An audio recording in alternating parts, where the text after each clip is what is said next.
जैसे एक फॉर्मूला ऐसा आता है x प्लस ए और ये अंडर रूट में है, राइट, और हम कहीं पे इसको लिख देते हैं x प्लस ए 1/2। मेनली आपको याद रखना है 0 की वैल्यू और 90 की वैल्यू, और इसमें मैं एक और एड ऑन करूंगा 180 की वैल्यू। जनरली आप याद रखो sin 0 की वैल्यू 0 होती है। इसके अलावा जो इक्विलेटरल ट्राइंगल, इसके क्वेश्चन बहुत सारे हैं, जो कूलम्ब्स का नियम हम पढ़ते हैं उसमें मैक्सिमम क्वेश्चन इक्विलेटरल ट्राइंगल से रिलेटेड ही है। इक्विलेटरल ट्राइंगल के लिए मैंने बहुत सारी इंफॉर्मेशन आपको दे रखी है। तीनों साइड्स जो है इक्वल होंगी, ईच एंगल 60 डिग्री का होगा। कई बार क्या होता है आपके पास ऐसे क्वेश्चन आते हैं, सपोज दैट ये आपके पास वैल्यू है, राइट, यहां पे ऑलरेडी एरिया दे देता है और एरिया देने के बाद इसकी लंबाई देता है। तो इस केस में आपको वॉल्यूम कैसे निकालना है, ये केस ज्यादा है, A इंटू एल, यही फॉर्मूला यूज किया क्योंकि एरिया में दो चीजें ऑलरेडी आ गई होंगी, हमारे पास वॉल्यूम में 3 डायमेंशन आनी चाहिए। टी का अर्थ ये हुआ कि यहाँ पे जो फंक्शन दिया गया होगा वो टी का फंक्शन होगा, जैसे T square plus 2t minus 5। ये जो वैल्यू दी गई इसको हम फंक्शन कहते हैं। क्या कहते हैं? Function, right. ये जो फंक्शन दिया गया होगा वो टी के टर्म में दिया गया होगा। अब यहीं पे मैं बदलता हूं, मैं यहाँ पे वैल्यू लिखता हूं इसी को x square plus 2x minus 5।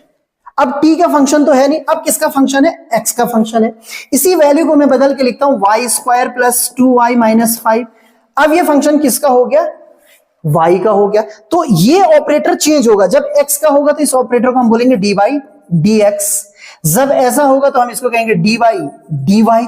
और यही फंक्शन यदि हमारा sin थीटा cos थीटा मतलब थीटा की वैल्यू में आता तब इसको हम कहेंगे dy d थीटा। यहां पे एक वैल्यू दी जाएगी, सपोज दैट कोई भी वैल्यू ले लेते हैं, इसको मैं L1 कह रहा हूं, इसको L2 कह रहा हूं, राइट। L1 को बोलते हैं लोअर लिमिट, इसको बोलते हैं अपर लिमिट। देखिए cos 180 की वैल्यू -1 होती है तो a b -1 होगा और माइनस ए बी आ जाएगा। ये कंडीशंस अगर एक बार आपको अप्लाई करने आ गई, ये वैल्यूज अगर आप बताना सीख गए, तो जब भी भौतिक विज्ञान में टर्म एंड कंडीशंस आएंगे आप इसी तरीके से उनको अप्लाई कर सकते हो। और ये बहुत ज्यादा पूछी जाती है, जहां पे आप टॉर्क के कारण जो फॉर्मूला निकालते हैं उसमें PE sin थीटा आता है, जब आप वर्क डन निकालते हैं तो PE cos थीटा आता है, वहां पे यही तो एक्सप्लेनेशन है, कब मैक्सिमम वर्क डन होगा, कब मिनिमम होगा, कब 0 होगा, ये सारी कंडीशंस वहां पे अप्लाई की जाती हैं। ए वेक्टर है, ये बी वेक्टर है, ये थीटा एंगल पे है, बट यहाँ 90 डिग्री का होगा, यहाँ भी 90 डिग्री का होगा। ये डायरेक्शन किसकी होगी? एन कैप की। एन कैप यानी ए क्रॉस बी की डायरेक्शन होगी। आई डॉट आई 1, जे डॉट जे 1 और के डॉट के 1। आप सभी का इस वीडियो में स्वागत है। आज हम भौतिक विज्ञान तो नहीं लेकिन एक ऐसा महत्वपूर्ण विषय पढ़ने वाले हैं जो भौतिक विज्ञान के लिए अति महत्वपूर्ण है, भौतिक विज्ञान की जान है। तो आज का वीडियो हो सकता है थोड़ा सा लंबा हो, लेकिन ये आपका समय बचाएगा जब जब आप भौतिक विज्ञान पढ़ेंगे। और अगर आपने सही तरीके से आज जो जो बातें मैं बताने वाला हूं उनको एक बार समझ लिया तो मुझे लगता है आपकी भौतिक विज्ञान की आधी प्रॉब्लम खत्म होने वाली है। तो ये महत्वपूर्ण विषय क्या है? ये है भौतिक विज्ञान में प्रयोग होने वाले मैथमेटिकल टर्म्स या ऐसे सूत्र जिनका प्रयोग हम भौतिक विज्ञान में लगातार करते हैं। वैसे देखा जाए तो भौतिक विज्ञान में मैथ्स का अच्छा खासा प्रयोग होता है, लेकिन अभी जो एनसीईआरटी की बुक है उसका जो सिलेबस है उसमें कक्षा 11वीं और 12वीं में जो महत्वपूर्ण मैथ्स के सूत्र, फॉर्मूले या जो ट्रिक्स यूज की जाती हैं उनको लेकर मैं आपके बीच आया हूं। यदि आप इन सूत्र को, इन फॉर्मूलेज को याद रख लेते हैं, इनको अप्लाई करना आपको आ जाता है, तो मुझे लगता है कभी भी आपको न्यूमेरिकल क्वेश्चन से डर नहीं लगेगा। ये वीडियो बनाने के पीछे मकसद ये है कि हमारे बहुत सारे ऐसे स्टूडेंट थे जिनकी क्वेरी थी कि हमें मैथ्स में प्रॉब्लम होती है, हम न्यूमेरिकल क्वेश्चन करने से पहले डर जाते हैं, तो क्या हम ऐसा करें? मैं आपको गारंटेड कह रहा हूं, आपको केवल 2 से लेकर 3 जो पेजेस होते हैं ना आपके नोटबुक के, उतने के बराबर के जो फॉर्मूले हैं वो याद कर लेने हैं, उनको अप्लाई करना आपको आ जाना चाहिए। आप बहुत आसानी के साथ फटाफट जो है फिजिक्स के जो फॉर्मूले हैं या जो न्यूमेरिकल्स हैं, जो डेरिवेशंस हैं, उनको कर पाएंगे। तो अब देर नहीं करते हैं, आपको थीम समझ में आ गई होगी और हम स्टार्ट करते हैं वो उन फॉर्मूलों से जो बहुत आसान है, और फिर हम उन फॉर्मूलों की तरफ जाएंगे जो थोड़ा सा टफ है, जिनको समझने में दिक्कत होती है, लेकिन एक बार आपने ये वीडियो देख लिया तो आपकी सारी प्रॉब्लम खत्म होने वाली है। सबसे पहले ये फॉर्मूला आपको याद होना चाहिए, इसको मैं केवल ऐसे ही बता रहा हूं कि ये आपको याद होना चाहिए, इसका हम एप्लीकेशन करते हैं। अब आप बोलेंगे इतना सरल फॉर्मूला ले लिया, वाकई सरल है, लेकिन कुछ हमारे बच्चे होते हैं जिन्होंने 10th क्लास में मैथ्स नहीं पढ़ी है या जिनका बायो ग्रुप है, उनको ये फॉर्मूला भी याद नहीं होता है। तो फॉर्मूला इजी है, a प्लस बी का होल स्क्वायर है, A square plus 2ab plus B square, ऐसे ही a माइनस बी का। इस फॉर्मूले को, इन जो 3 फॉर्मूले हैं आपको इनको याद रख लेना। इस फॉर्मूले का हम लोग यूज करते हैं a plus b, a minus b, a square minus b square, right. तो कहां पे इसका यूज होता है, थोड़ा सा ये तीसरे वाले का मैं बताऊं, हल्का सा बताएंगे आपको कि जैसे मान लीजिए आपके पास एक वैल्यू है r माइनस ए, ये फिजिक्स में अप्लाई होती है, और r प्लस ए। अब यहाँ पे इसका एप्लीकेशन होगा। देखिए हम एलसीएम लेते हैं, तो कैसे एलसीएम आता है, इसका मल्टीपल यहाँ, इसका मल्टीपल यहाँ, इस तरीके से। तो ये हो जाएगा r प्लस ए प्लस r माइनस ए, और अपॉन में क्या आता है, ये देखिए ये मल्टीपल हो जाता है, यानी r माइनस ए और r प्लस ए। बन गई ना ये वाली कंडीशन, और तब हम इसे लिख देते हैं, मैं केवल इसी को सॉल्व कर रहा हूं, r square minus a square, right. ऊपर भी आप सॉल्व कर सकते हैं, तो यहाँ पे सॉल्व नहीं बताना, ये फॉर्मूले आपको याद रखने हैं, ये बताना चाहता हूं मैं आपको। नेक्स्ट जो फॉर्मूले हैं ये ज्यादा इंपॉर्टेंट है, पावर वाले हैं। यहाँ पे मैं आपको 10 टू दी पावर में वैल्यूज बताऊंगा कि आप कैसे उनको अप्लाई करते हैं। तो पावर वाले फॉर्मूले हम जो कैलकुलेशन करते हैं न्यूमेरिकल क्वेश्चंस में, वहां पे आते हैं। तो सबसे पहले आपको फटाफट जो है पावर के रूल बता देते हैं, और उसके बाद 10 टू दी पावर में हम इनको कैसे अप्लाई करते हैं वो मैं बताने वाला हूं। तो पहला फॉर्मूला जो है ये है, प्लस यहाँ पे n आएगा, ये n यहाँ आ गया। तो क्या है हमारे पास पावर, मैं इसको ऐसे में अप्लाई करता हूं। Suppose that 10 to the power आपके पास 10 है, right, into 10 to the power आपके पास 12 है। सेम एग्जांपल है, 10 से मतलब है a से, और m और n का मतलब है 10 और 12 से। तो रूल के हिसाब से हो जाएगा 10 की power 10 plus 12, right, this is equals to 10 to the power 22। किया क्या हमने, इस रूल को अप्लाई किया। यहाँ पे जो बेस होना चाहिए वो सेम होना चाहिए, जैसे यहाँ पे 10 10 है तो सेम बेस होगा, तो पावर क्या हो जाती है, ऐड हो जाती है। इसी का दूसरा रूल है कि यदि आपके पास ये वाला जो फॉर्मूला है, फॉर्मूले आप यहां से देखेंगे, मैं उनकी एप्लीकेशन आपको बताऊंगा, तो ज्यादा हमारा जो टाइम भी बचेगा, समझ में भी आएगा। अब सपोज दैट आपके पास कोई भी फॉर्मूला है वो इस फॉर्म में आ जाता है, जैसे 10 टू दी पावर, यहाँ पे 10 ही लिख लेते हैं, और अपॉन में लिखा है 10 टू दी पावर, यही ले लेते हैं 12 लिखा है, राइट। इसका एप्लीकेशन क्या होगा, 10 टू दी पावर 10, और ये जब ऊपर आएगी पावर तो ये माइनस हो जाती है, ये वाला फॉर्मूला यहाँ पे जो लिखा है m माइनस n, तो ये क्या हो जाएगा, 10 टू दी पावर माइनस 2 हो जाएगा। तो इस तरीके से ये पावर के रूल हमें अप्लाई करने हैं, यूज करने हैं। यहाँ पे मैं आपको कुछ और भी बताना चाहता हूँ कि ये 10 टू दी पावर में भी थोड़ा सा बच्चा फंस जाता है कि ये 10 टू दी पावर के क्वेश्चन हमें करने कैसे हैं, आती कहां से है 10 टू दी पावर। तो थोड़ा सा इस पे देखिए, सपोज दैट आपने 100 लिखा है, इजी से स्टार्ट करेंगे। 100 को हम 10 इंटू 10 लिख सकते हैं। इसका अर्थ क्या हुआ, 10 to the power 1 into 10 to the power 1, that means 10 square. बहुत बेसिक लेवल से मैं आपको बता रहा हूं, ये आपके पास कंडीशन आ गई। सपोज दैट 1000 लिखा है, तो 10 into 10 into 10, that means 10 to the power 1, 10 to the power 1, 10 to the power 1, और 10 टू दी पावर क्या हो जाएगा, 3। ओके, आगे क्या हुआ कि ये सपोज दैट ये वैल्यू लिखी है। अब आप देखिए, जब 2 जीरो थे तो पावर कितनी आई, 2 आई, 3 जीरोस थे तो 3 पावर आई। अब जितने जीरो है 1 2 3 4 5 6 7 8, तो इसको आप 10 टू दी पावर क्या लिखेंगे, 8 लिखेंगे। पॉजिटिव वाली आपकी समझ में आ गई होगी। थोड़ा सा मैं नेगेटिव वाली पावर भी बताता हूं, यहाँ पे भी प्रॉब्लम होती है स्टूडेंट को, और इसी में ज्यादा प्रॉब्लम होती है नेगेटिव वाले में, राइट। तो नेगेटिव वाले को कैसे समझेंगे, सबसे पहले जीरो लेवल से स्टार्ट करते हैं। सपोज दैट आपने कहीं पे 1/10 लिखा, राइट। 1/10 मीनिंग क्या होता है, 0.1। पहले इसी पे फोकस करते हैं। फिर आपने लिखा 1/100, इसका मतलब क्या होता है, 0.01। फिर लिखा आपने 1/1000, 0.001। मुझे लगता है 10 का डिवाइड करना सबको आता होगा। पहला वैल्यू क्या था, 1/10। पॉइंट के कितने प्लेस बने, 1 प्लेस बना। 1/100 पॉइंट के कितने प्लेस बने, 2 प्लेस बने।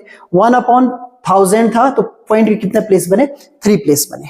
तो इनको रिस्पेक्टिवली हम लोग क्या करते हैं, जो ये ये है, अभी मैंने आपको बताया था, इसको हम क्या लिखेंगे, जो 1/10 है, अब मैं इसको आगे बढ़ा रहा हूं। 1/10 को 1/10 की पावर 1 लिखा जा सकता है। सिमिलरली 1/100 को मैंने अभी अभी आपको समझाया था, 10 की पावर 2 लिखा जा सकता है। 1/1000 को 10 की पावर 3 लिखा जा सकता है, राइट। तो जब इस पावर को हम ऊपर लेके आते थे, इसको कहते हैं 10 टू द पावर -1, इसको कहते हैं 10 टू द पावर -2, इसको कहते हैं 10 टू द पावर -3, राइट। और साथ में आपको यह भी समझ लेना है कि जिसको हमने 10 टू द पावर -1 कहा है, उसकी वैल्यू क्या है, ये वैल्यू है। जिसको 10 टू द पावर -2 कहा है, उसकी वैल्यू क्या है, ये है।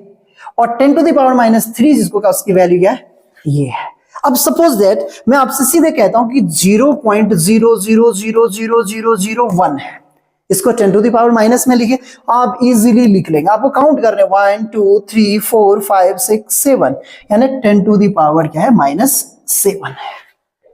तो ये 10 टू द पावर माइनस की वैल्यूज जो है चेंज करनी आपको आनी चाहिए। यहां पे एक और प्रॉब्लम हमारे बच्चे फेस करते हैं, और ये ज्यादा सबसे इंपॉर्टेंट है ये वाली प्रॉब्लम।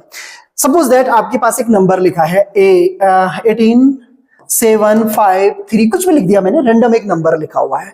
अब मैं इसको 10 टू द पावर में लिखना चाहता हूं। यहां फंसते हैं बच्चे, इसको मैं 10 टू द पावर में लिखना चाहता हूं। देखिए ये कंप्लीट नंबर है, और मैंने इसको लिख दिया 1.8753, राइट। अब यहां क्वेश्चन ये आता है कि यहां पे बच्चे घबरा जाते हैं कि 1 पॉइंट तो आपने लिख लिया, 10 टू द पावर कितना लिखूं। कुछ बच्चों को बहुत अच्छे से आ जाता होगा, कुछ को नहीं आता होगा। तो आपने क्या करना है, काउंट करने के आपने पॉइंट कितने प्लेस पे लगा दिया है। 1 2 3 4, आपने 4 प्लेस पॉइंट लगाए, जबकि यहां पे पॉइंट था नहीं। मैं क्या कह रहा हूं, जो नंबर था उसमें पॉइंट नहीं था, आपने अपनी तरफ से उसमें क्या लगा दिया, इतना पॉइंट लगा दिया। पॉइंट कब आता है, इसका मतलब हमने इसको क्या किया होगा, इसको हमने पूरे 10,000 से क्या किया होगा, डिवाइड किया होगा, तभी तो आए होंगे पॉइंट के 4 प्लेस। 1 2 3 4। अभी अभी मैंने आपको बताया था कि अगर आप 1/1000 करते हैं तो आता है 0.001। तो इसका मतलब ये इससे भी एक नंबर ज्यादा, पॉइंट के 4 प्लेस हैं, उससे आया है। तो यहां पे कहीं ना कहीं 10 टू द पावर जो है कितना, ये वाली वैल्यू हमने क्या की होगी, अपॉन में लिखी होगी, राइट। ये 10 टू द पावर कितनी है, 4 है। अब मैथ्स क्या कहता है, अगर आपने अपॉन में लिखा है तो आपको यहां भी लिखना पड़ेगा। क्लियर है। अब आप बोलेंगे क्या हुआ, ऐसा करने से हमारा क्या हुआ, ये वाली वैल्यू ने तो पॉइंट दे दिया हमें, ये मल्टीपल में रखना पड़ेगा। तो फाइनली आप इतना याद रखिए कि 1.8753 इंटू 10 टू द पावर, हम इसको क्या लिखेंगे, 4 लिखेंगे। शॉर्टकट किसी को चाहिए, आप पॉइंट के प्लेस काउंट कीजिए, उतना आपको क्या करना है, यहां पे 4 करना है। अब यहां से आगे भी प्रॉब्लम होती है। सपोज दैट मैं ऐसा लिख देता हूं इसको, तब क्या हो जाएगा, पॉइंट के कितने प्लेस बचे, राइट साइड को जा रहा है, एक कम कर दो, ये 3 हो गया। फिर क्या हुआ, 8 7, फिर 5 3 हो गया। तो इसको 10 टू द पावर क्या कर दो। तो याद क्या रखना है आपको, पॉइंट अगर कहां को खिसक रहा है, ध्यान दो, मैं रूल जो बना रहा हूं, पॉइंट यदि लेफ्ट साइड को आ रहा है, ये है लेफ्ट साइड, राइट, तो आपने 10 की पावर उतनी ही बढ़ानी है। जैसे यहां पे कितने प्लेस खिसक गया, 1 2 3 4, तो 10 टू द पावर 4। ध्यान दीजिए इसको, जब आप समझेंगे धीरे धीरे तो आपको समझ में आ जाएगा। यहां पे कितने प्लेस हमने किया, 1 2 3, तो 10 टू द पावर 3। यहां पे कितने प्लेस थे, 2, तो ये हो गया। जब भी पॉइंट राइट की तरफ जाएगा तो 10 की पावर कम करते आना है, 10 की पावर आपको कम करनी है। एक बढ़िया सा एग्जांपल लेते हैं पॉइंट वाला, 0.13527। ये एक एग्जांपल लिया जो कि पूरा पहले से ही क्या है, पॉइंट में है। अभी अभी मैंने आपको बताया कि आपको पॉइंट के बाद कैसे काउंट करना है, ये वैल्यूज कब आई होंगी, मतलब ये वाली वैल्यू कब आई होगी, आपको पता है 1 2 3 4 5। इसका अर्थ ये हुआ, अगर इस वैल्यू को मैं ऐसे लिखूंगा 1 3 5 2 7 इंटू 10 टू द पावर कितना लिखूंगा, -5। काउंट कीजिए 1 2 3 4 5। अगर हमको इस तरीके से इस नंबर को लिखना है, लेकिन मुझे ये वैल्यू ऐसे नहीं चाहिए, मुझे चाहिए 1.3527, राइट। अब मैंने क्या किया कि जो पॉइंट की वैल्यू है वो एक प्लेस कहां कर दी, इधर की तरफ शिफ्ट कर दी। मींस इसमें अभी 4 प्लेस पे हमारा पॉइंट है। तो अब यहां पे हम क्या करेंगे, एक पॉइंट ऑलरेडी है, तो यहां पे जब इस तरफ शिफ्ट करेंगे तो इस वैल्यू को आप क्या लिखेंगे, 10 टू द पावर -4। मीनिंग समझ में आ रहा है? 10 टू दी पावर क्या लिखेंगे? -4। एक वैल्यू आपकी बढ़ जाएगी। पहला वाला एग्जांपल याद कीजिए जिसमें मैंने बताया था कि जब आप पॉइंट लगाएंगे, पॉइंट लगाने के लिए अगर इसमें आपको एक पॉइंट चाहिए तो इस पॉइंट को लगाने के लिए आप एक 10 से क्या करें? मल्टीपल करेंगे। वो किसका होगा? पॉजिटिव पावर का होगा। जब पॉजिटिव पावर का होगा तो पावर के रूल बताएं, -5 और +1 यानी कि कितना हो जाएगा? 10 टू दी पावर -4। तो इस तरीके से आपको पॉइंट आगे पीछे करके जो है वैल्यूज को पॉजिटिव और नेगेटिव करना। एक और एग्जांपल ले लेते हैं। सपोज दैट 0.01345 ऐसे कुछ भी है, राइट? सबसे पहले अगर आपको पॉइंट चाहिए इस प्लेस पे, यहां पे आप इसको लिखना चाहते हैं 1.345, राइट? आप यहां से देखिए आपने कितना प्लेस इसको शिफ्ट किया, तो ये हो जाएगा 10 टू दी पावर -2। जो राइट साइड में जाएगा जितने प्लेस पे गया उतने पॉइंट और बचेंगे, राइट? इससे क्या फर्क पड़ेगा? जब आप इसको डिवाइड करेंगे तो फिर से ये एक 0 भी देगा हमें वैल्यू और एक पॉइंट इधर आएगा, तो ये वैल्यू कितनी बन जाएगी? ये बन जाएगी 0.01345। ये मल्टीपल है जो माइनस वाली वैल्यू, इसका मीनिंग समझ लो। इसका मीनिंग क्या है? इसका मीनिंग है कि ये इसके डिवाइड में है। ये किसमें? इसके डिवाइड में। माइनस का मतलब है माइनस, जो भी वैल्यू दी गई है पावर में उसका मतलब है उतने से हम उसको क्या कर रहे हैं? डिवाइड कर रहे हैं। तो अब दिक्कत क्या होती है? जैसे मैं समझा रहा हूं ना, हो सकता है आपकी समझ में ना आ रहा हो। आप क्या करो, 1.345 और डिवाइड बाई, क्योंकि 10 टू पावर -2 है, ये नीचे जाके पॉजिटिव हो जाएगी पावर, और जब ये पॉजिटिव हो जाएगी तो आप डिवाइड करके देखिए। मैंने आपको रूल बता रखा है, जब आप 100 से डिवाइड करेंगे तो जहां पे भी आपका ये है 2 प्लेस और आपको क्या करना है? पॉइंट लगाने हैं। कैसे आपको याद रहेगा? 1/100 को याद रखिए, क्या था? 0.01, यानी कि ये हमारे पास 2 प्लेस का डेसिमल देता है। तो भाई 2 प्लेस का डेसिमल का अर्थ क्या हुआ? ये वैल्यूज तो है ही, इससे आगे 2 प्लेस चाहिए हमें, तो इससे 2 प्लेस आगे का मतलब क्या हुआ? 0, ये 1 आ रहा है तो 1 तो रहेगा ही और पॉइंट यहां लग जाएगा और ये 0, 3, 4, 5। तो इस तरीके से आप इसको समझ सकते हैं। तो ये पावर के रूल थे जहां पे प्रॉब्लम होती है। बाकी नेगेटिव पॉजिटिव आपको ऐड ही करनी है और ऐड करने के बाद आप इजीली कर सकते हैं। आगे देखें, ये कुछ वैल्यूज हैं जो कि आपको याद रखनी है। यहाँ पे जो फॉर्मूले हैं मैं मेनली डिस्कस उन्हीं पे करूंगा जो मुझे लगता है यूजफुल। अदरवाइज यहाँ पे ये वीडियो बनाने का मकसद तो ये है कि आपको उन फॉर्मूले से परिचित करवाया जाए जो आपको याद रखने हैं। अगर ऐसी वैल्यू आती है किसी भी संख्या की पावर यदि 0 है तो उसका मान क्या होता है? 1 होता है। कहीं पे a टू पावर -n लिखा, जैसे मैंने अभी भी बताया था आपको, जैसे 10 टू द पावर -2 है तो इसको 1 ये लिखा जा सकता है। और नीचे नेगेटिव है तो ऊपर पॉजिटिव। सपोज दैट ये 10 टू द पावर -3 होता, अगर मैं इसको ऊपर लाऊंगा तो 10 टू द पावर क्या हो जाएगा? 3 हो जाएगा। ये फिजिक्स में बहुत ज्यादा यूज होता है कि नेगेटिव पावर है, जब ऊपर आएगी तो पॉजिटिव हो जाएगी, ऊपर पॉजिटिव है तो नीचे जाएगी तो नेगेटिव हो जाएगी। तो ये रूल आपको याद रखने हैं। एक और वैल्यूज आपको याद रखनी है जो ज्यादा इंपॉर्टेंट है। देखिए हमारे पास क्या होता है, जैसे एक फॉर्मूला ऐसा आता है x + a और ये अंडर रूट में है, राइट? और हम कहीं पे इसको लिख देते हैं x + a 1/2। तो ध्यान दीजिए, जब अंडर रूट होता है तो अंडर रूट का मतलब यहाँ पे 2 होता है। तो ये जो 2 होता है जब हम पावर में लिखते हैं तो इसको 1/2 लिखते हैं। ये भी बहुत सारे बच्चों को पता नहीं होती है वैल्यू। सपोज दैट यहाँ पे लिखा है 3 और x + a है, तो अब आपको अगर रूल समझ में आ गया तो ये 1/3 हो जाएगा। ऐसे ही सपोज दैट यहाँ पे 4 है, ये है, तो आप इसको ये और 1/4 कह देंगे, x + a टू पावर 1/4। तो ये वैल्यूज भी आपको याद रखनी है। इस तरीके से थोड़ा सा इस पर हमने डिस्कस कर लिया है। आगे देखिए आपको क्या क्या याद रखना है।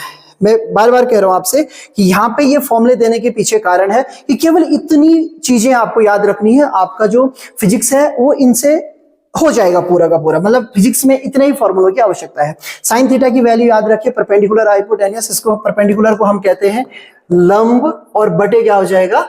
ये होता है कर्ण हो जाता है, राइट? इसको हम क्या कहते हैं? आधार। तो ये हो जाएगा आधार और बटे क्या हो जाएगा? कर्ण हो जाएगा। और ये वाली वैल्यू क्या होती है आपके?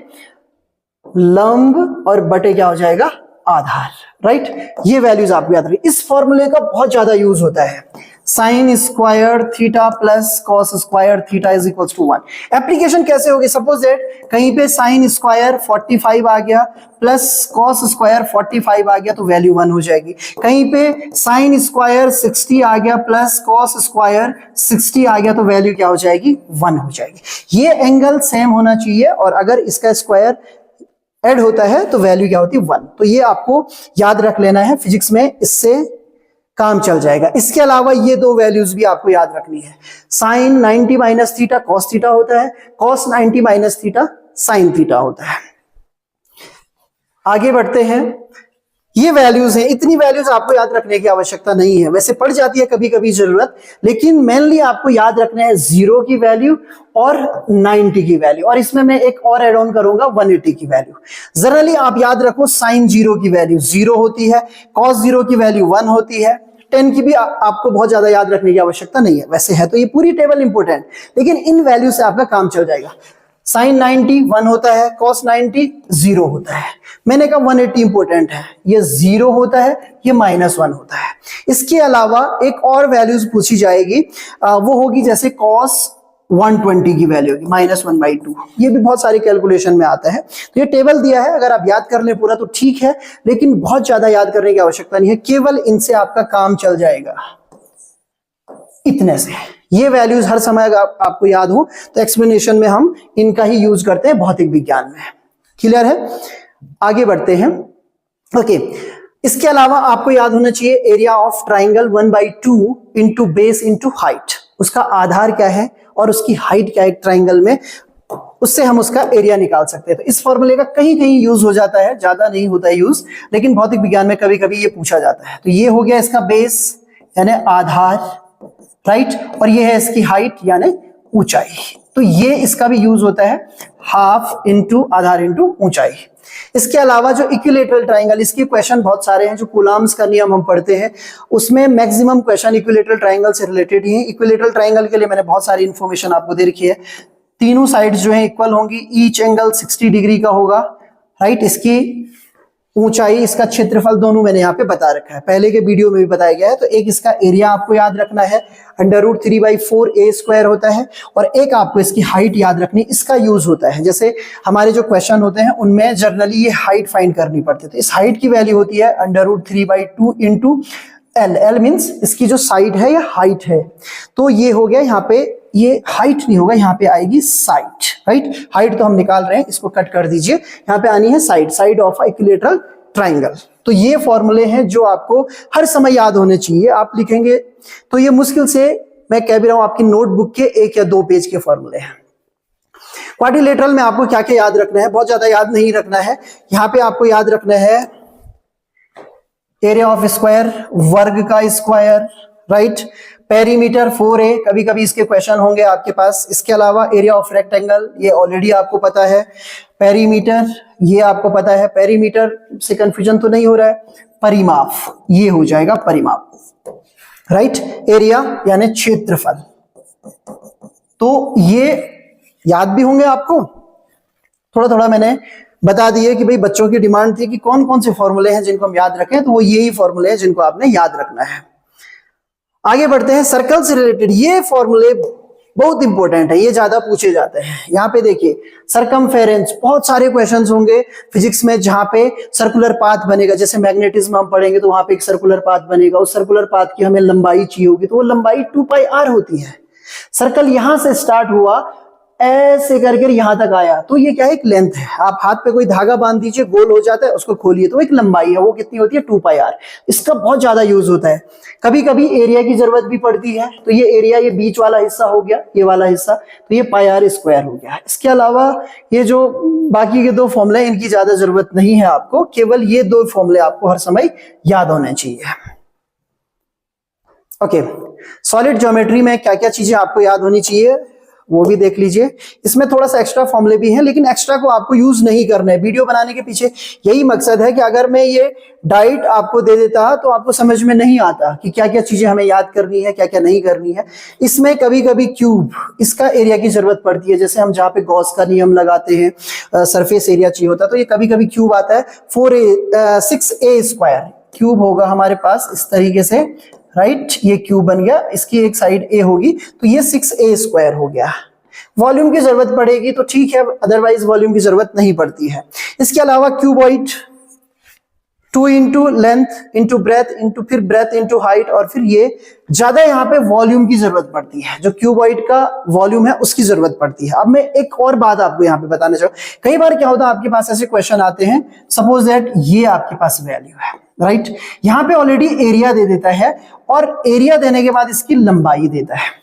तो इस केस में आपको वॉल्यूम कैसे निकालना है, ये केस ज्यादा है, A इंटू एल, यही फॉर्मूला यूज किया क्योंकि एरिया में दो चीजें ऑलरेडी आ गई होंगी, हमारे पास वॉल्यूम में 3 डायमेंशन आनी चाहिए, तो ये वाला ज्यादा कॉन्सेप्ट यूज होता है। तो length into breadth into height, तो कहीं पे भी आपके पास यदि एरिया इंटू एक साइड दे रखी है, वो चाहे लंबाई हो, चाहे ऊंचाई हो, चाहे चौड़ाई हो, तो आपको एरिया इंटू वो वैल्यू कर देनी है और आपके पास क्या मिल जाएगा, वॉल्यूम। वॉल्यूम मींस आयतन, क्योंकि यहाँ पे हिंदी मीडियम के बच्चे होंगे तो दिक्कत आ सकती है, आयतन। वैसे ये छोटी छोटी चीजें आपको पता होंगी, तो इसकी भी हमें जरूरत पड़ती है और ये इसीलिए मैंने एग्जांपल यहाँ पे दे दिया। इसके अलावा स्फीयर के लिए दोनों की आवश्यकता पड़ती है।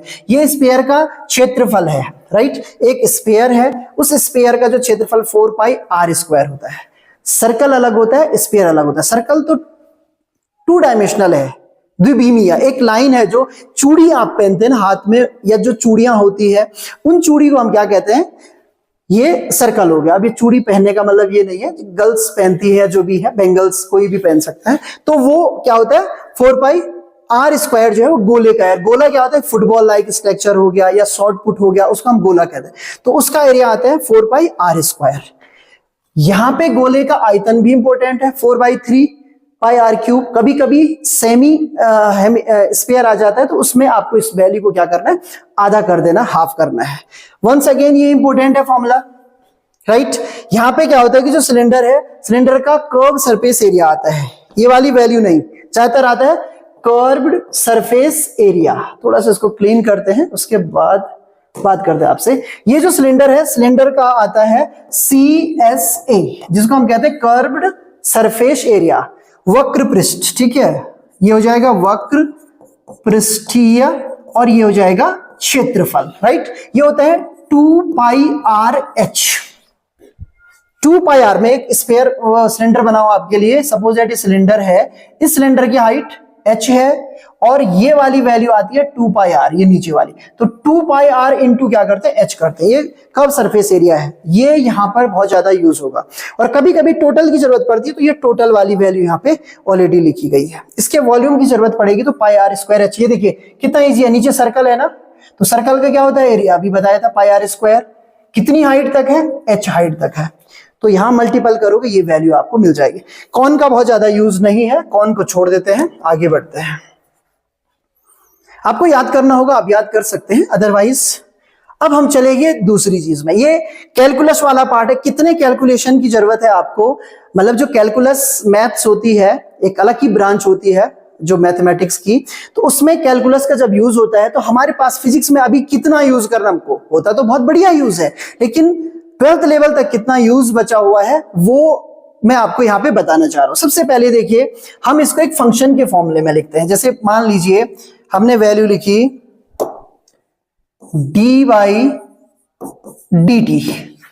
सबसे पहले तो ये समझ में आना चाहिए, इस पे भी हम टाइम लेंगे, जैसे हमने 10 टू दी पावर पे लिया था वैसे इस पे भी लेंगे। d/dt लिखा, ये एक ऑपरेटर है।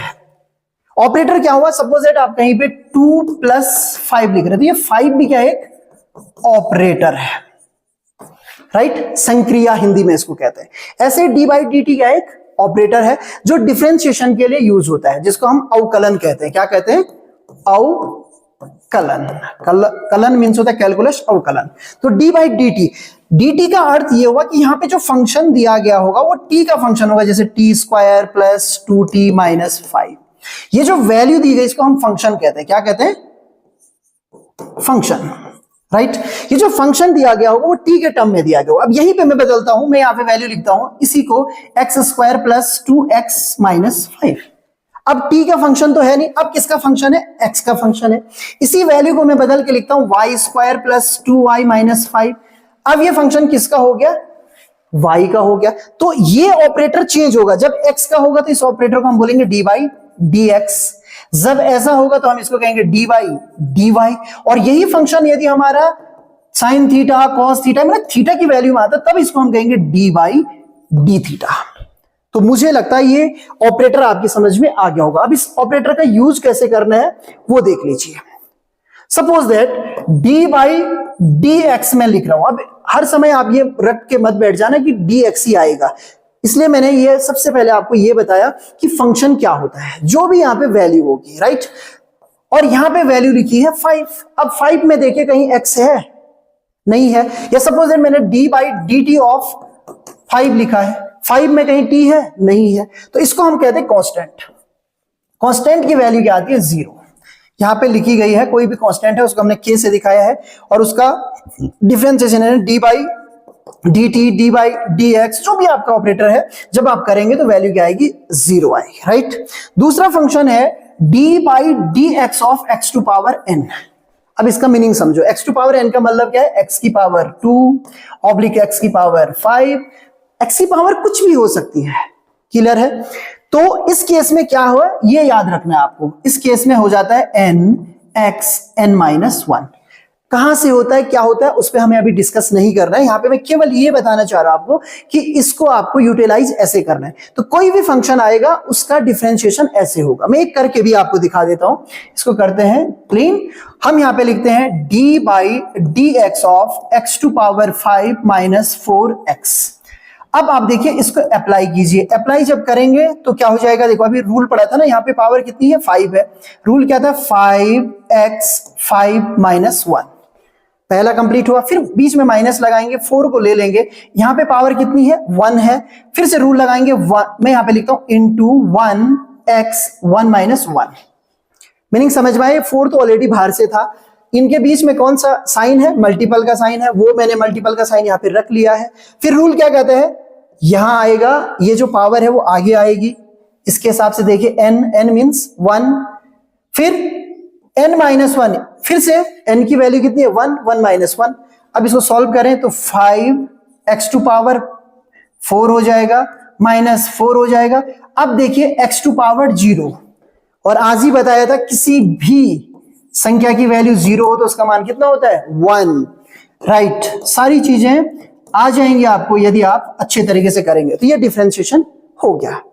ऐसे ही आप प्रैक्टिस कीजिएगा, ओके। ऐसे ही e टू पावर ये एक्सपोनेंशियल फंक्शन है, इसका d बाई डी एक्स निकालेंगे तो यही वैल्यू आती है, यानी कोई चेंज इसमें नहीं होता है। d by d x of e to power x is equal to again e to power x ही होता है। इसको भी छोड़ देते हैं, आगे बढ़ते हैं। ओके, अब है ट्रिग्नोमेट्रिकल फंक्शन, ये ज्यादा इंपॉर्टेंट है। ट्रिग्नोमेट्रिकल फंक्शन में मैंने 2 ही लिए हैं, 2 की ही आपको जरूरत है, एक है कॉस और एक है साइन। तो यहां पे देखिए, यहां पे कॉस और साइन की वैल्यू x में लिखी है, तो आप हमेशा ये ध्यान ना रखें कि थीटा ही आता है, कुछ भी आ सकता है। हमें इस पे ध्यान रखना कि ये एक एंगल की वैल्यू है, राइट। चाहे वो थीटा लिखा जाए, y लिखा जाए, x लिखा जाए, कुछ और लिखा जाए, ये एक किसकी वैल्यू है, एंगल की वैल्यू है। तो मैं ऐसे बता रहा हूं आपको, d by D theta of sine theta हो तो साइन थीटा की वैल्यू हो जाती है कॉस थीटा। याद रखना है आपको, d by D theta of cos theta हो तो इसकी वैल्यू होती है माइनस साइन थीटा। तो ये 2 वैल्यूज आपको याद रखनी है। यहां पे ऑलरेडी ये वैल्यूज दी गई है, x में फंक्शन दिया गया है। आगे बढ़ते हैं। अब है इंटीग्रेशन। एक था आपके पास अवकलन, अब क्या है समाकलन। समाकलन का भी यूज होता है, इसमें भी फटाफट समझ लेते हैं, थोड़ा थोड़ा आपको फंक्शन समझ में आ गया होगा। तो यदि हमारे पास कोई भी फंक्शन है, राइट, जैसे वहां पे ऑपरेटर था ना, यहाँ पे ऑपरेटर क्या होता है, एक तो इस तरीके का साइन आपको बनाना है और साथ में या तो लगाना है dx, या तो लगाना है dt, या तो लगाना है d थीटा, या लगाना है dv। इस तरीके के होंगे। जैसे इससे पता लग रहा है कि ये डिस्टेंस का फंक्शन है, इससे पता लग रहा है ये टाइम का फंक्शन है, इससे पता लग रहा है एंगल का फंक्शन है, ये dv इससे पता लग रहा है ये वेलोसिटी का फंक्शन है। तो ये फंक्शन कुछ भी हो सकते हैं, इससे हमें घबराना नहीं है कि ये फंक्शन कब कौन सा आ जाए, राइट। हमें एक मेथड सीखना है। तो सपोज दैट हमारे पास कोई वैल्यू है, x का फंक्शन है, x टू पावर n है, और इसका हम इंटीग्रेशन ले रहे हैं, तो हम ऐसा करेंगे और ऐसा करेंगे, राइट। यहां पे ऑपरेटर मैंने क्या कहा, ये 2 चीजें हैं, ये और ये। इससे पता लगेगा कि इंटीग्रेशन हो रहा है, समाकलन हो रहा है, क्लियर है। इसका फॉर्मूला ये होता है x to power n+1 upon n+1 और प्लस हम c भी लिख देते हैं। इस c पे भी आपको ज्यादा जाने की आवश्यकता नहीं है, जो मैथ्स वाले होंगे उनको समझ में आ जाएगा, उनको इस c से मतलब भी है, यहाँ पे हमें इससे ज्यादा मतलब नहीं है। c का मतलब होता है कि जो इंटीग्रेशन है ये डेफिनिट है या इनडेफिनिट है। तो जब इनडेफिनिट होता है तो हम यहाँ पे एक कांस्टेंट लिखते हैं, और जब डेफिनिट होता है तो उसमें लिमिट दी जाती है, वो भी मैं आपको बात बताऊंगा, यहां से लेकर यहां तक की वैल्यू दी जाती है, तो उस पर हम बात करेंगे। ओके, तो ये आपको याद कर लेना है, ठीक है। इसका यूज कैसे करेंगे, सपोज दैट मैं जो फिजिक्स में ज्यादा पूछा जाता है उस पर बात कर रहा हूं। यहां पे हमारे पास है 1/x और यहां पे क्या है dx। अब बच्चा कहेगा यार ये कैसे सॉल्व करें, तो आज हमने पावर के रूल भी पढ़े हैं। सबसे पहले हम इसको लिखेंगे x टू पावर -1 और यहां क्या लिख देंगे dx। उसके बाद फिर सॉल्व करेंगे इस फॉर्मूले के हिसाब से, तो क्या हो जाएगा, देखिए ये हो जाएगा x -1 + 1, राइट।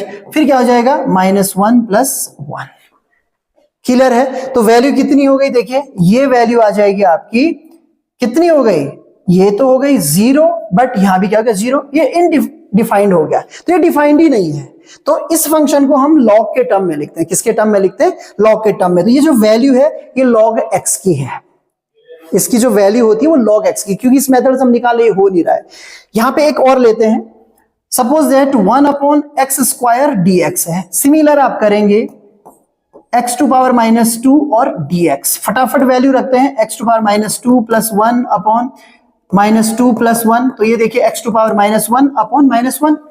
इसका अर्थ ये हुआ कि ये वैल्यू हमें कितनी मिली, ये वैल्यू मिली हमें -1/x। फिर से मैंने इसको उल्टा कर दिया, ये जो पावर थी ना ये नेगेटिव में थी, मैं इसको नीचे ले गया और ये माइनस साइन तो बीच में ले लिया, यहां पे माइनस साइन। तो इस तरीके से आप कर सकते हैं।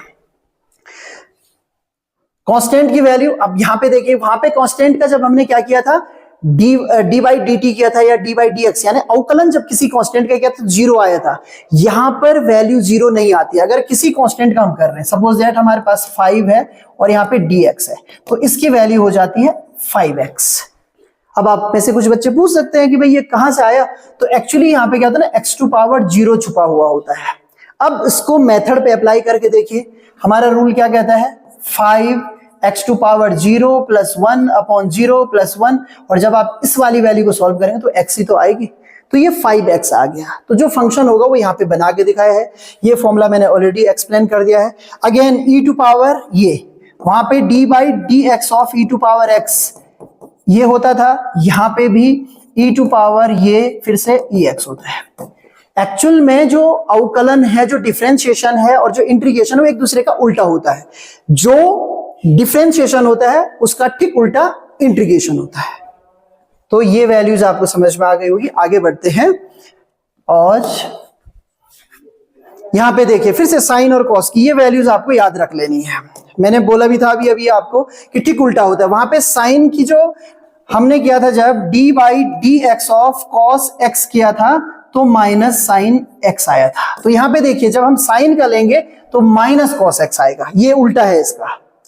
जब साइन का करेंगे तो माइनस cos x आएगा, क्योंकि यहां पे जब हमने cos का किया था तो माइनस ही आया था। उल्टा दिखा रहा हूं मैं आपको। और फिर हमने जब d/dx ऑफ sin x किया था तो वो cos x आया था। तो यहां पे देखिए जब हम cos x का करेंगे ये उल्टे का, ये sin x आएगा, sin x। जब sin x का करेंगे, अब sin x का करेंगे, cos आना था, इसमें ऑलरेडी माइनस आ रहा था, माइनस हम इस साइड शिफ्ट कर देते हैं। तो ये समझ में आपके आ गया होगा। यहां पे मैं थोड़ा सा आपको, क्योंकि इंटीग्रेशन वाला पार्ट फिर से नहीं आएगा, क्योंकि मैंने सारे फॉर्मूले इतने में ही बता दिए। इतने ही फॉर्मूलों की आवश्यकता है आपको, इससे ज्यादा फॉर्मूले आपको याद करने की बिल्कुल भी आवश्यकता नहीं है। थोड़ा सा लिमिट वाला बताता हूं। लिमिट में क्या होता है, यहाँ पे एक वैल्यू दी जाएगी, सपोज दैट कोई भी वैल्यू ले लेते हैं, इसको मैं L1 कह रहा हूं, इसको L2 कह रहा हूं, राइट। L1 को बोलते हैं लोअर लिमिट, इसको बोलते हैं अपर लिमिट, ठीक है। मीनिंग भी समझो इसका। जो इंटीग्रेशन हम यूज करते हैं, इंटीग्रेशन हमेशा जब हमारे पास कहीं पे, जब हम भौतिक विज्ञान में देखते हैं, जैसे हमने चार्ज डिस्ट्रीब्यूशन देखा, या बहुत सारे ऐसे पॉइंट्स होते हैं जहां पे हम लोग ये मान के चलते हैं कि जो फिजिकल क्वांटिटी है वो इक्वली डिस्ट्रीब्यूटेड है। वो फिजिकल क्वांटिटी का जो मान है, वो चाहे द्रव्यमान हो, जो भी एग्जांपल आप लेंगे, चाहे टेम्परेचर हो, चाहे कोई कहीं पे रेजिस्टेंस हो, जो वैल्यूज है वो वैल्यू जो है इक्वली डिस्ट्रीब्यूट है, एक समान रूप से क्या हो रखा उसका डिस्ट्रीब्यूशन हो रखा, तो वहां पे हम समाकलन मेथड यूज करते हैं। तो इसका मतलब ये होता है वो कहां से लेकर कहां तक है, राइट। सपोज दैट आप इक्वेशन ऑफ मोशन यूज कर रहे हैं, इक्वेशन ऑफ मोशन आप यूज कर रहे हैं और आप वैल्यू निकाल रहे हैं कि भाई जो वेलोसिटी है वो u से प्रारंभ होकर कहां तक जा रही है, v तक जा रही है, और यहां पे आपने लिखा है dv। सिंपल एक एग्जांपल बनाया मैंने, कक्षा 11th में ये यूज होता है। तो प्रारंभिक वैल्यू क्या हो गई u और अंतिम वैल्यू क्या हो गई, v हो गई। ऐसे ही आपके पास डिस्प्लेसमेंट है, सपोज दैट x1 से आपने स्टार्ट किया, आप कहां तक जा रहे हैं, x2 तक जा रहे हैं, तो x1 हो गया लोअर लिमिट और ये क्या हो गया अपर लिमिट। अब इसमें मान कैसे निकालते हैं, मान ऐसे निकालते हैं जब इसको सॉल्व करते हैं, तो सॉल्व करने के बाद सॉल्व करने का वही नियम है, आपको क्या करना है, जो फंक्शन आएगा आपका यहाँ पे जो भी रिजल्ट आएगा उस रिजल्ट में यहां लिखनी है अपर वैल्यू, इधर क्या लिखनी है लोअर वैल्यू, और फिर जब इसको सॉल्व करेंगे तो अपर वैल्यू माइनस लोअर वैल्यू। समझ में नहीं आया होगा, मैं एक क्वेश्चन करके आपको दिखाता हूं कैसे करते हैं। सपोज दैट हम यहाँ पे इंटीग्रेशन कर रहे हैं 1/r² dr का, ठीक है। लोअर लिमिट है आपकी r1 और ये लिमिट है r2, ठीक है। अब ये भी मैंने आपको बताया कि इसका हम जब इंटीग्रेशन करते तो ये आएगा वैल्यू, थोड़ा देर पहले बताया था, थोड़ा कनेक्ट कीजिएगा अदरवाइज वीडियो बहुत लंबा हो जाएगा। ये हो गया r1, ये क्या हो गया r2, lower limit upper limit. कैसे मान रखेंगे, देखिए -1/r2, फिर यहां पे माइनस रखते हैं, इसमें ऑलरेडी माइनस है, मैं ब्रैकेट लगा रहा हूं ताकि आपको कंफ्यूजन ना हो, और 1/r1 और फिर यहां से लेकर यहां तक भी ब्रैकेट लगा देता हूं, ये बड़ा ब्रैकेट लगा दिया। मीनिंग समझ में आया, हमारे पास ये आया इंटीग्रेशन करके, समाकलन करके, अपर लिमिट रखी 1/ किसकी जगह पे, r की जगह पे, r2 आ गया, फिर माइनस लिखते हैं, इसमें ऑलरेडी माइनस था इसलिए मैंने ब्रैकेट में माइनस लिखा, 1/r1 और ये वैल्यू हो गई। इसका बहुत ज्यादा पोटेंशियल एनर्जी निकालते वक्त इसका यूज होता है, ग्रेविटेशनल एनर्जी निकालते वक्त इसका यूज होता है, नॉर्मली पोटेंशियल निकालते वक्त इसका यूज होता है, बहुत जगह ये वाली कंडीशन यूज होती है, इसलिए मैंने एक्सप्लेन भी इसी कंडीशन से किया। तो इतना आपको याद रख लेना है, उम्मीद कर रहा हूं अपर लिमिट लोअर लिमिट भी आपको समझ में आ गई होगी। इसके अलावा अब चलते हम सबसे इंपॉर्टेंट पार्ट पे, ये है वेक्टर एनालिसिस, जिसकी जरूरत भौतिक विज्ञान में पड़ती रहती है। आप ग्रेविटेशनल फोर्स में भी यूज होता है, लेकिन मैं यहाँ पे कूलाम के नियम की बात कर रहा था, तो कूलाम के नियम में ये यूज होता है।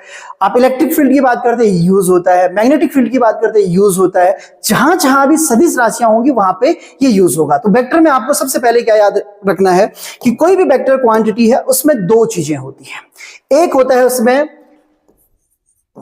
मैग्नीट्यूड, राइट, जिसको हम कहते हैं परिमाण, उसका मान कितना है। दूसरी चीज होती है डायरेक्शन, डायरेक्शन दैट मींस दिशा। ये दो चीजें हैं, राइट। तो जिस वेक्टर क्वांटिटी को हमने लिखा है, आप हर समय ये मानिए कि उसके अंदर दो चीजें छुपी हुई है, एक है परिमाण और दूसरा क्या है दिशा। दिशा से हमें यह पता चलेगा कि वो भौतिक राशि, वो फिजिकल क्वांटिटी किस डायरेक्शन में एप्लीकेबल है, और परिमाण से पता चले उसका मान कितना है, राइट। जैसे मैं कह रहा हूं कि किसी बॉडी का, जो मूविंग बॉडी है, उसका डिस्प्लेसमेंट 10 मीटर है ईस्ट डायरेक्शन में, ये मैंने एक एग्जांपल दिया। तो जो ये 10 है ना, ये 10 क्या चीज है, उसका परिमाण है, और जो ईस्ट लिखा हुआ है ये उसकी क्या है डायरेक्शन है।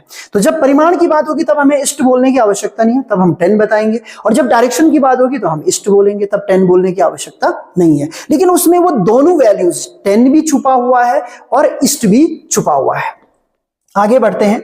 अब कोई भी फिजिकल क्वांटिटी, इतना आपको समझ में आ गया, उसका जो नोटेशन होता है, नॉर्मली हम लोग इस तरीके से कुछ भी लिख देते हैं, लेकिन जब हम उसको 3D में देखते हैं तो उसकी वैल्यू इस तरीके से लिखी जाती है। Suppose that r is equals to r के फॉर्म में होगा, और ये इसी तरीके से लिखा जाएगा x i1 y j cap और फिर z k कैप। ये जो i j और k है, ये जो हमारे पास तीन डायरेक्शन होती है, i इधर हम j ले लें और इधर क्या ले लें, k ले लें, इनमें यूनिट वेक्टर होते हैं।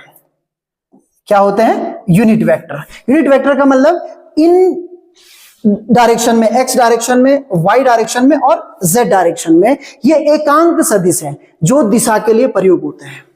एकांक सदिश जिसका मैग्नीट्यूड 1 हो और डायरेक्शन ये दिखा रहा है, इसकी डायरेक्शन क्या है x एक्सिस, इसकी डायरेक्शन क्या है y एक्सिस, इसकी क्या है z एक्सिस। यहां जो भी वैल्यू है, सपोज मैं यहां कहता हूं कि कोई बॉडी है वो 20 मीटर गई तो यहां वेक्टर कैसे बनेगा 20 आई कैप।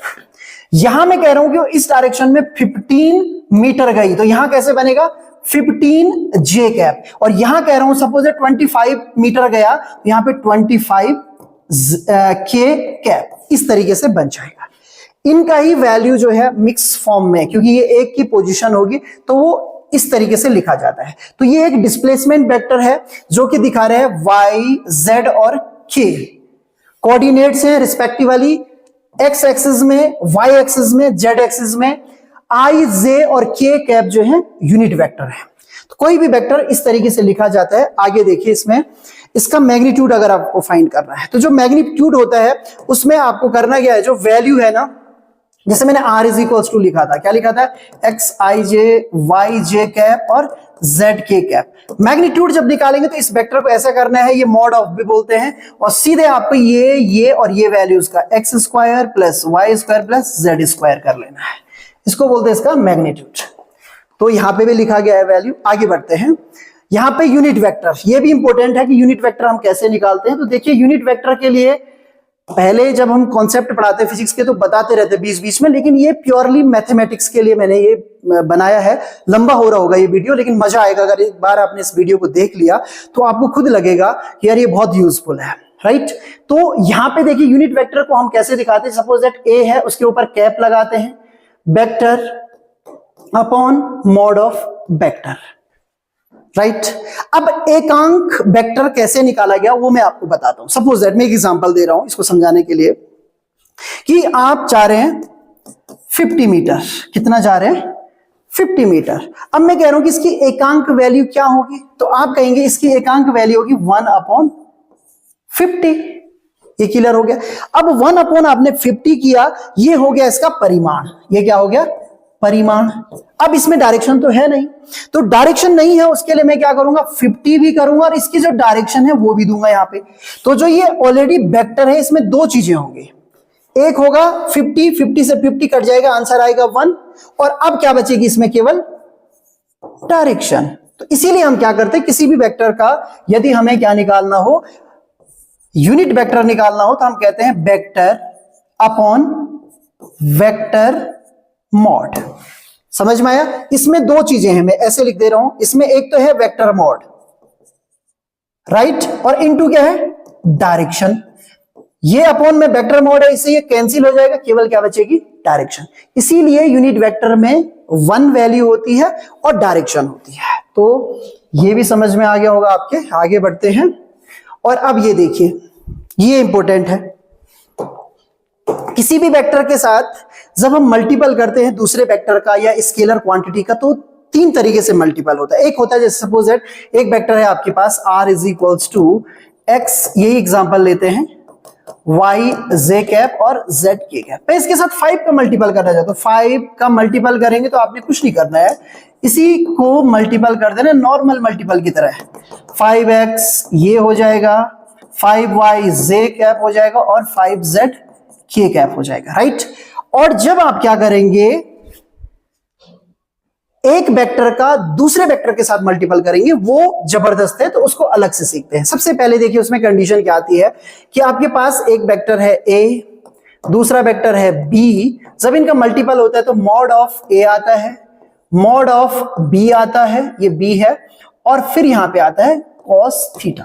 ये cos थीटा क्या है, सपोज दैट एक वेक्टर है ये जिसको हमने a नाम दिया है, एक वेक्टर ये है b, इनके बीच कितने का एंगल है थीटा का। तो ये कंडीशन यहां पे बनती है, क्लियर है। अब मॉड ऑफ a का मीनिंग आपको पता है, मॉड ऑफ b का मीनिंग आपको पता है, cos थीटा। तो cos theta is equals to क्या हो जाएगा a dot b upon mod of a और मॉड ऑफ b, और ये cos थीटा की वैल्यू हो जाएगी। तो इसका एंगल भी आप फाइंड कर सकते हैं इस फॉर्मूले के थ्रू, बहुत इजी तरीके से। आगे इस पे और डिस्कस करना है। अब बड़ी प्रॉब्लम ये होती है कि हमारे जो स्टूडेंट होते हैं उनको cos थीटा का एंगल एक्सप्लेन करना नहीं आता है। यहां ये समझना बहुत जरूरी है, आपके पास एंगल जब भी एक्सप्लेन करना हो तो हमेशा कीजिए 0 डिग्री पर, 90 डिग्री पर और 180 डिग्री पर। शिद्दत से बताऊंगा आज आपको बढ़िया तरीके से, जिसको बोलते हैं, चाहे वीडियो कितनी भी लंबी हो जाए लेकिन पूरा पढ़ाएंगे आप आज। ठीक है, थीटा का मीनिंग क्या होता है ये समझिए। थीटा एंगल कब बनता है? थीटा एंगल तब बनता है जब दो वेक्टर होंगे, जैसे ये ए वेक्टर हो गया और ये बी वेक्टर हो गया, ये एक दूसरे के क्या हो, पैरेलल हो, जिसको हम समांतर कहते हैं, या यहां पे मैंने लिख दिया parallel to each other, right. या एक ही डायरेक्शन में हो, इधर ए है और इसी डायरेक्शन में आपका बी है, तो इस कंडीशन में 0 डिग्री का एंगल बनता है। समझ में आ गया? प्रैक्टिकल एग्जांपल लेना, मैं किसी चीज को खींच रहा हूं, मेरा एक साथी है वो भी उसी डायरेक्शन में खींच रहा है, तो ये हुआ सेम, तो दोनों का जो फोर्स होगा उसका ऐड हो जाएगा, तो यहां पे ऐड ही होता है। ये समांतर की कंडीशन आई, और समांतर में एंगल कितना होता है? 0 डिग्री 0 डिग्री। 90 का फटाफट आ जाएगा समझ में, ये ए है ये बी है, इनके बीच में 90 डिग्री का। और 180 का कंडीशन अब आपकी समझ में आ जाएगा, यहां ए है और इस डायरेक्शन में बी है, तो इनके बीच में कितने डिग्री का एंगल बनेगा? 180 का। क्लियर हो गया? इन तीनों के आधार पे एक्सप्लेन करते हैं। जब आपके पास फॉर्मूला है ए डॉट बी, ध्यान दीजिए, खाली फॉर्मूला रटने से काम नहीं चलेगा। ए बी कॉस थीटा, जरूरी नहीं इसमें मॉड लगाएं, फिर मैंने यहां पे वेक्टर नहीं लिखा है, आपको ध्यान में रखना है जब आप ए वेक्टर लिखें तब मॉड लगाएं। यदि आपने केवल ए लिखा है तो ये दोनों एक दूसरे के बराबर हैं, या तो ऐसा लिखो या तो ऐसा लिखो, तो मैंने अभी ये लिख दिया। ठीक है, 0 डिग्री पे एक्सप्लेन करते, तो ए डॉट बी जब 0 डिग्री होगा तो ये वैल्यू ए बी आएगी, क्योंकि cos 0 की वैल्यू क्या होती है? 1। अभी अभी बताया था आपको, cos 0 इक्वल्स टू 1, तो ये ए बी आएगा। जब ए डॉट बी 90 डिग्री वाली कंडीशन होगी तो ए बी cos 90 होता है 0, ए बी इंटू 0 यानी ए बी आई इंटू 0, ये पूरा ही 0 हो जाएगा, सॉरी ये पूरा क्या हो जाएगा? 0 हो जाएगा। ओके, क्लियर है? आगे अगर a dot b equals to हम ए बी और cos 180 वाली कंडीशन लेते हैं, तो देखिए cos 180 की वैल्यू -1 होती है, तो ए बी -1 होगा और माइनस ए बी आ जाएगा। ये कंडीशंस अगर एक बार आपको अप्लाई करने आ गई, ये वैल्यूज अगर आप बताना सीख गए, तो जब भी भौतिक विज्ञान में टर्म एंड कंडीशंस आएंगे आप इसी तरीके से उनको अप्लाई कर सकते हो। और ये बहुत ज्यादा पूछी जाती है, जहां पे आप टॉर्क के कारण जो फॉर्मूला निकालते हैं उसमें पीई साइन थीटा आता है, जब आप वर्क डन निकालते हैं तो पीई कॉस थीटा आता है, वहां पे यही तो एक्सप्लेनेशन है, कब मैक्सिमम वर्क डन होगा, कब मिनिमम होगा, कब 0 होगा, ये सारी कंडीशंस वहां पे अप्लाई की जाती हैं। यहां तक भी समझ में आ गया होगा। अब आपको क्या समझना है, i dot i equals to क्या होता है? 1 होता है। कोई कहेगा कैसे आया, तो एक मैं एक्सप्लेन कर देता हूं। देखिए आप फॉर्मूला यूज करेंगे, आई डॉट आई, ये कैप कैप है, ये छूट गया है, आई कैप मॉड और कॉस आई के बीच कितने डिग्री का एंगल होगा? 0 डिग्री का। कुछ बच्चों को ये भी समझ में नहीं आता, ये एक्स एक्सिस है, यहां आई है, दोबारा से भी यहां आई होगा, इनके बीच हम डॉट प्रोडक्ट ले रहे हैं, तो देखिए मॉड ऑफ आई की वैल्यू कितनी होगी? 1, मॉड ऑफ आई कितना हो गया? 1, और cos 0 कितना था? 1, तो कितना आ गया? 1। Similarly for j dot J 1, k dot के 1। तो फाइनली हम ये कह सकते हैं कि जो हमारा फॉर्मूला आया i dot I, J dot J और k डॉट के, वो हो गया 1। एक और देते हैं, i डॉट जे देख लेते हैं, हमारे पास है i डॉट, फटाफट करते हैं, आई कैप मॉड जे मॉड और cos 90। अब कोई कहेगा 90 कहां से आया? तो ये है एक्स एक्सिस, ये है वाई एक्सिस, 90 डिग्री का एंगल होता है, यहां आई होता है, यहां जे होता है, 90 आ गया। खुद करके देखिए, 1 इंटू 1 इंटू 0 दैट मीन्स 0, तो आई डॉट जे क्या आ गया? 0। इसका अर्थ ये हुआ कि जब भी I dot J dot, sorry यहां पे आएगा, अंडू का नहीं है, ये डॉट समझ लेना इसको, डॉट के और इक्वल टू के डॉट आई, कुल मिला के एक आई होगा दूसरा जे होगा, एक जे होगा दूसरा के, उनके बीच में 90 डिग्री का जब भी होगा, एक को छोड़ के दूसरा, तो ये वैल्यू कितनी आएगी? 0 आएगी। तो ये अगर आपको आता होगा, मैंने एक्सप्लेन भी कर दिया, ये छोटी छोटी वैल्यूज अगर आपको आती होंगी ना, तो फिजिक्स में आप कहीं भी फंसने वाले नहीं है, बहुत अच्छे तरीके से आप क्वेश्चन कर पाएंगे। क्लियर है? तो ये कंडीशंस एक्सप्लेन कर दी हैं। आगे एक और वैल्यू आपको बतानी है कि जो ये आई डॉट जे डॉट के आता है, ये एक स्केलर क्वांटिटी ही आता है। क्या आता है? Scalar quantity. वो कैसे समझेंगे वो मैं आपको बता रहा हूं। देखिए, जब भी आप मल्टीपल करेंगे, सपोज दैट ए वेक्टर है जिसकी value a1 i, A2J A3K है। एक वेक्टर V है जिसकी वैल्यू B1I B2J और B3K है। जब आप A डॉट B लेंगे तो ये वैल्यू आएगी A1 B1 A2 B2 A3 B3। क्यों हुआ वो मैं एक्सप्लेन कर रहा हूं। देखिए मैंने कहा था जब आप डॉट निकालोगे तो I वाला प्रोडक्ट आएगा, IJ वाला नहीं आएगा। जब JJ का होगा ये वैल्यू आएगी और ये वैल्यू आएगी। बाकी किसी के साथ भी जब I का इसके साथ होगा J वाले के साथ 0 हो जाएगा, K वाले के साथ होगा 0 हो जाएगा। केवल ये टर्म बचता है और इस टर्म में कहीं भी ना तो I है ना J है नहीं K है। तो ये शुद्ध रूप से क्या है, स्केलर क्वांटिटी है। तो ये समझ में आ गया होगा आपके।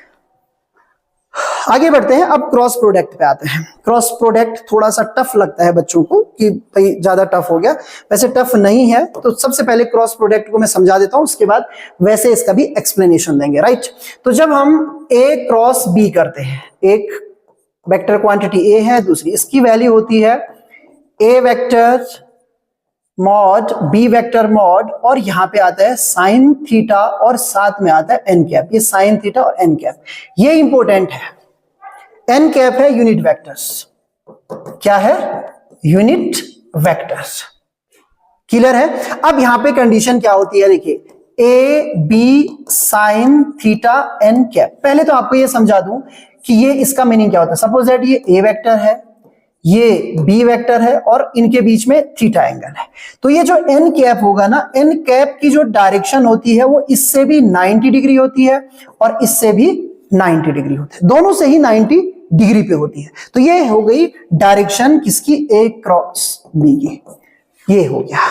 क्लियर है। तो यहां पे जब भी हम क्रॉस प्रोडक्ट करते हैं तो जो फिजिकल क्वांटिटी, जैसे टॉर्क इसका एग्जांपल है, एंगुलर मोमेंटम इसका एग्जांपल, बहुत सारे एग्जांपल है जहां क्रॉस प्रोडक्ट होता है, वो हमेशा क्या होता है, किस डायरेक्शन में अप्लाई होता है, उन दोनों के जो दो वेक्टर होते हैं उन दो ही वेक्टरों के परपेंडिकुलर होता है। यहां पे मैंने समझाया एक वेक्टर ये है, एक वेक्टर ये है, इन दोनों के परपेंडिकुलर, इसलिए मैं दिखा रहा हूं कि 90 डिग्री का। अगर वहां पे दिख नहीं रहा है तो ये देखिए, ये ए वेक्टर है, ये बी वेक्टर है, ये थीटा एंगल पे है, बट यहां 90 डिग्री का होगा, यहां भी 90 डिग्री का होगा। ये डायरेक्शन किसकी होगी, एन कैप की। एन कैप यानी ए क्रॉस बी की डायरेक्शन होगी। ये इस तरीके से आपको समझना है। तो ये समझ में आ गया होगा आपके। छोटे छोटे टर्म्स करके मैं बता रहा हूं। अब आगे बता रहा हूं कि क्रॉस प्रोडक्ट कैसे फाइंड किया जाता है। क्रॉस प्रोडक्ट फाइंड करने के लिए ये मेथड होता है, आपको ये अप्लाई करना है, लेकिन इसको यूज कैसे करते हैं वो मैं बता देता हूं। तो सबसे पहले आपको लिखना है I, J और K। कंडीशन कैसे आएगी, A इक्वल्स टू रहेगा A1I, जैसे पहले लिखा था मैंने, A2J A3K। B equals to रहेगा B1I B2J B3K। इनमें कैप कूप लगा लेना, इतना टाइम वेस्ट नहीं करते इस पे, समझ रहे हैं आप मेरी भावनाओं को। तो ये हो गया। यहां पे आपने लिखना है A1 A2 A3, यहां पे लिखना है B1 B2 B3, राइट। अब आपने ये वैसे एक डिटर्मिनेंट या सारणिक बन गया है, इस सारणिक को सॉल्व करना है। सबसे पहले आपने लेना है I। जब I को लेंगे तो ये वैल्यूज आपने यूज करनी है, राइट। तो I लेना है ये वैल्यू A2 B3, फिर लगाना है माइनस B2 A3, राइट। जब आप ये J लेंगे तो इसके आगे लेना आपने माइनस, ठीक है। ये सारणिक का रूल है, केवल आप इतना याद रख लीजिए यहाँ पे कि माइनस लेना सेकंड वाले पे। अब आपने क्या करना है, ये वाली रो, ये वाला कॉलम और ये वाली रो छोड़ देनी है। तो कौन कौन बच रहा है, ये बच रहा है, इसके साथ ये बच रहा है, ये बच रहा है, इसके साथ ये बच रहा है, क्योंकि ये वाला छूट जाएगा बीच वाला, इसको नहीं लेना है, कट दिखा दिया मैंने। तो यहाँ पे क्या हो जाएगा, A1 B3 minus B1 A3, right. और फिर आपने तीसरी बार K लेना है और K के लिए ये और ये मल्टीपल, यानी A1 B2 minus B1 A2। अब जो भी आएगा देखिए, इसमें I है, J है, K है, यानी कि यहां पे लास्ट में एक फिर से वेक्टर क्वांटिटी बचेगी, राइट। डॉट प्रोडक्ट में क्या था, स्केलर क्वांटिटी। क्रॉस प्रोडक्ट में क्या है, वेक्टर क्वांटिटी। यानी कि जब हम सदिश गुणन करते हैं तो सदिश राशि ही इसमें बचती है। तो ये दो चीजें आपने नोट कर लेनी है। डॉट प्रोडक्ट कैसी क्वांटिटी, स्केलर क्वांटिटी, अदिश राशि प्राप्त होती है। क्रॉस प्रोडक्ट कैसी राशि प्राप्त होती है, फिर से एक वेक्टर प्रोडक्ट, हमें वेक्टर राशि प्राप्त होती है। ओके, तो ये वैल्यूज यहाँ पे लिखी गई हैं, तमाम चीजें एक्सप्लेन कर दी गई हैं और यहाँ पे लिखा है कि ये जो है वेक्टर क्वांटिटी होती है परपेंडिकुलर टू बोथ, सारी चीजें मैंने यहाँ पे लिख के रखी हैं। आगे बढ़ते हैं।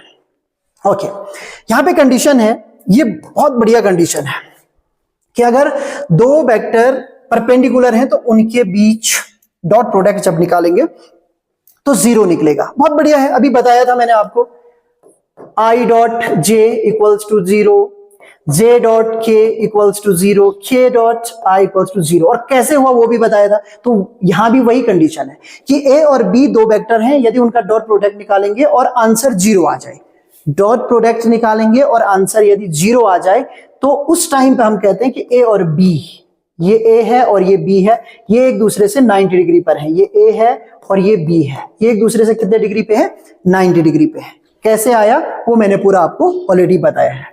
तो इस तरीके से ये तमाम फॉर्मूले थे जो मैंने एक्सप्लेन किए। यहाँ पे थोड़ा सा आपको ये भी ध्यान रखना है कि जैसे ये हमने क्या किया, परपेंडिकुलर की कंडीशन ली, अगर पैरेलल की कंडीशन होगी तो क्रॉस प्रोडक्ट फाइंड कीजिए, और क्रॉस प्रोडक्ट यदि 0 आ गया, ध्यान दीजिए, यदि आपने क्या किया, क्रॉस प्रोडक्ट किया, आपने किया a क्रॉस b, राइट, और ये क्या आ गया 0, तो इस कंडीशन में क्या हो जाएगा, ये दोनों के दोनों पैरेलल होंगे, parallel to each other, right. इसको मैं थोड़ा एक्सप्लेन कर दूं। देखिए, हमने i क्रॉस i फाइंड नहीं किया, फाइंड कर लेते हैं। वैसे मेथड आपको बता दिया, आप भी कर सकते हैं, समझदार बच्चे हैं आप। तो क्या था formula, mod of i i, क्योंकि a की वैल्यू क्या है, ये है, b की वैल्यू ये है, मैं सामने सामने ये रख रहा हूं, ये है हमारा फॉर्मूला, मॉड ऑफ b, फिर क्या आता है साइन। अब i के बीच अभी बताया था मैंने कितने डिग्री का एंगल होगा, 0 डिग्री का। n कैप जो भी आए उसकी तो अभी जरूरत ही नहीं पड़ रही है, साइन 0 आ गया भैया और n कैप आ गया। अब ध्यान दीजिए, मॉड ऑफ i की वैल्यू क्या होती है 1, मॉड ऑफ i की वैल्यू फिर से 1, साइन 0 कितना होता है 0, यानी पूरा टर्म ही 0 हो गया। समझ में आया कुछ, i cross i equals to 0, j cross j equals to 0 और k cross k equals to 0। जबकि हमने पढ़ा था, देखो, i dot i 1, j dot j 1 और k डॉट k 1। प्रॉब्लम कहां है, प्रॉब्लम है इनके लास्ट वाले फॉर्मूले में, इसमें आता है साइन और उसमें आता है कॉस। कॉस 0 की वैल्यू होती है 1, साइन 0 की वैल्यू होती है 0। ये वैल्यूज है, इस तरीके से आप सीख सकते हैं बहुत अच्छे तरीके से। ये आपको प्रैक्टिस करनी पड़ेगी तब जाके आएगा। एक और वैल्यू बताता हूं, यहां पे थोड़ा सा लंबा होगा लेकिन पता लग जाएगा आपको क्या क्या चीजें हम पढ़ रहे हैं। ओके, यहां पे देखिए हमारे पास ये कंडीशन है, x axis, y axis, z axis, इधर है आई कैप, इधर है जे कैप, इधर है के कैप, राइट। अब हम मल्टीपल कर रहे हैं आई क्रॉस जे का। ध्यान दीजिए, पहले क्या आएगा, फॉर्मूला यूज करना है, हमेशा फिजिक्स सीखनी है तो बेसिक चीजों को यूटिलाइज करें। आई लिखा, जे लिखा, फिर क्या आया साइन। अब आई और जे के बीच आपको दिख रहा होगा ना एंगल, कितने का दिख रहा है 90 डिग्री का। हमारी पता हम फिजिक्स क्यों नहीं समझ पाते या मैथ्स क्यों नहीं समझ पाते, हम करके नहीं देखते, हम रटते हैं, रटना नहीं है, दिख रहा है ना आई और जे के बीच में कितने डिग्री का कोण है 90 डिग्री। कितने का रख लिया मैंने 90 डिग्री। फिर क्या आएगा एन कैप। अब एन कैप की विशेषता मैंने क्या बताई थी, मैंने कहा था जो एन कैप होगा वो दोनों के ही परपेंडिकुलर होगा। दोनों के परपेंडिकुलर कौन है, यहां देखिए 90 डिग्री, 90 डिग्री, इसीलिए तो फिगर बना के रखी हुई है। तो कौन है, के कैप है। तो फाइनली देखिए इसकी वैल्यू कितनी होती है 1, इसकी वैल्यू कितनी होती है 1, साइन 90 की वैल्यू कितनी होती है 1, और फाइनली क्या बच रहा है के। इसका अर्थ ये हुआ कि आई क्रॉस जे की जो वैल्यू बच रही है वो के बच रही है। ओके, तो ये समझ में आ गया होगा आपके। इसी तरीके से मैं अन्य वैल्यू लिख सकता हूं, यानी कि आई क्रॉस जे इक्वल्स टू होता है के, जे क्रॉस के इक्वल्स टू होगा आई, और फिर के क्रॉस आई इक्वल्स टू होगा जे। समझ में आ रहा है, जब आई और जे का होगा तो के आएगा, जे और के का होगा तो आई आएगा, और रटने की जरूरत नहीं है, अभी बनाया है, फिगर बनाया है, सब चीज क्या है आप बना के बहुत अच्छे तरीके से इसको सीख सकते हैं। तो ये थी वो मोटी मोटी बातें। इतना अगर आपको मैथ्स आता है तो भौतिक विज्ञान को आप बहुत अच्छे तरीके से समझ सकते हैं। इतना एक्सप्लेनेशन भी आना चाहिए कि भाई ये चीज ऐसे होती, ये होती है। लगभग अगर आपने ये वीडियो देख लिया, उसके बाद जो भी मैथमेटिकल टर्म आएंगे आप देखना वो सब इनके ही बीच का होगा, इन फॉर्मूलों में से ही उनका एक्सप्लेनेशन हो रहा होगा। तो उम्मीद करता हूं कि आप अच्छे तरीके से सीख जाएंगे, कर लेंगे। अगर प्रॉब्लम होगी तो बात कर लेंगे, अदरवाइज आज के लिए बहुत बहुत धन्यवाद। इस वीडियो को आप देखें और समझें। यदि कोई प्रॉब्लम होती है तो मुझे कमेंट में लिखकर भेज दें, फिर देखेंगे कोई और तरीका निकालेंगे आपको सिखाने का।